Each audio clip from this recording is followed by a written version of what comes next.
Hi friends అందరికీ. మా ఇంటికి ఒక గెస్ట్ వస్తారని చెప్పాను కదా! ఏంటి గెస్ట్ వస్తారని చెప్పి బైక్ చూపిస్తున్నాను అనుకుంటున్నారా? అంటే యెస్. మనుషులైతేనే గెస్ట్‌లా, బైకులు కూడా గెస్ట్‌లే కదా! అంతేగా అంతేగా. నేను ఒక అదృష్టవంతురాలిని అని గుర్తించిన బైక్ ఫ్రెండ్స్ అసలు. ఇన్నేళ్ళు నా జీవితంలో నేను కూడా ఒక అదృష్టవంతురాలినే అని నన్ను గుర్తించిందన్నమాట. చెప్పానన్నమాట. మా ఇంటికొచ్చిన గెస్ట్ అనేసని. లాస్ట్ మంత్ ఆటో కొన్నప్పుడు లక్కీ డ్రాలో వచ్చిన బైక్ ఫ్రెండ్స్. అందుకే నేను కూడా ఒక అదృష్టవంతురాలిని అని చెప్పేదన్నమాట. దీన్ని చూసినప్పుడైతే ఒక హ్యాపీ.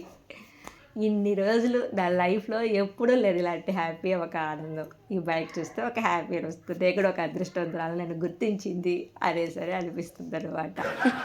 కాకపోతే ఈ బైక్ నేను తోలలేను కదా ఫ్రెండ్స్. అందుకే ఈ బైక్‌ని మా బ్రదర్‌కి ఇచ్చాను. మా బ్రదర్‌కి ఇచ్చేసి మా బ్రదర్ దగ్గర ఉండే స్కూటీని తీసుకున్నానన్నమాట.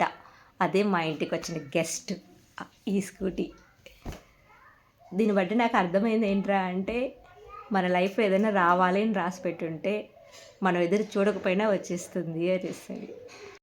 కావాలన్నది ఏదీ రాదు, రావాలన్నది ఏదీ ఆగదు అని అనిపిస్తుంది ఫ్రెండ్స్. ఈ గెస్ట్ కోసమే ఊరొచ్చానన్నమాట. ఎలా ఉంది ఫ్రెండ్స్ మా ఇంటి గెస్ట్? Okay friends, bye. అలాగే నా ఛానల్‌ని సబ్స్క్రైబ్ చేసుకోవడంతో మర్చిపోకండి ఫ్రెండ్స్. లైక్ చేయండి, సబ్స్క్రైబ్ చేయండి, సపోర్ట్ చేయండి ఫ్రెండ్స్. Okay friends, bye.